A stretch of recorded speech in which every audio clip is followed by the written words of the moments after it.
اللہم صلی علی سیدنا محمد وعلی آل سیدنا محمد وبارک وسلم۔ بسم اللہ الرحمن الرحیم۔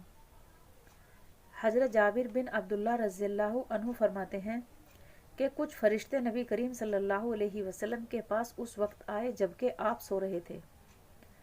فرشتوں نے آپس میں کہا، آپ سوئے ہوئے ہیں۔ کسی فرشتے نے کہا، آنکھ سو رہی ہے لیکن دل جاگ رہا ہے۔ پھر آپس میں کہنے لگے، تمہارے ان ساتھی محمد صلی اللہ علیہ وسلم کے بارے میں ایک مثال ہے، اس کو ان کے سامنے بیان کروں؟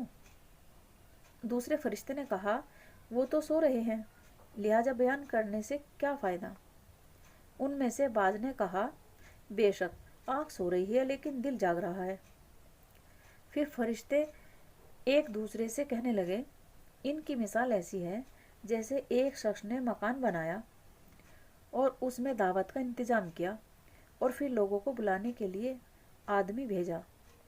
جس نے اس بلانے والے کی بات مان لی وہ مکان میں داخل بھی ہوگا اور کھانا بھی کھائے گا، اور جس نے اس بلانے والے کی بات نہیں مانی وہ نہ مکان میں داخل ہوگا اور نہ وہ کھانا کھائے گا۔ یہ سن کر فرشتے نے آپس میں کہا، اس مثال کی وضاحت کروں تاکہ یہ سمجھ لیں؟ بعض نے کہا، یہ تو سو رہے ہیں، وضاحت کرنے سے کیا فائدہ؟ دوسرے نے کہا، آنکھ سو رہی ہے مگر دل تو بیدار ہے۔ پھر کہنے لگے، وہ مکان جنت ہے جسے اللہ تعالیٰ نے بنایا اور اس میں مختلف نعمتیں رکھ کر دعوت کا انتظام کیا، اور اس جنت کی طرف بلانے والے حضرت محمد مصطفیٰ صلی اللہ علیہ وسلم ہیں۔ جس نے محمد صلی اللہ علیہ وسلم کی اطاعت کی اس نے اللہ تعالیٰ کی اطاعت کی، لہٰذا وہ جنت میں داخل ہوگا اور وہ وہاں کی نعمتیں حاصل کرے گا، اور جس نے محمد صلی اللہ علیہ وسلم کی نافرمانی کی اس نے اللہ تعالیٰ کی نافرمانی کی، لہٰذا وہ جنت کی نعمتوں سے محروم رہے گا۔ محمد صلی اللہ علیہ وسلم نے لوگوں کی دو قسمیں بنا دی ہے، ماننے والے اور نہ ماننے والے۔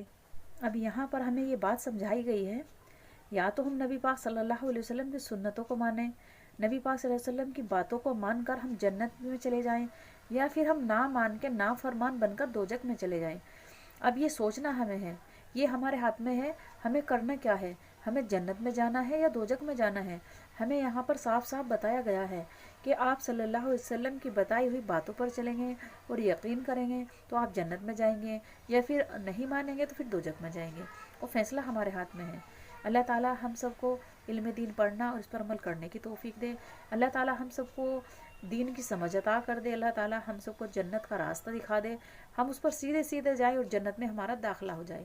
وآخر دعوانا ان الحمد للہ رب العالمین۔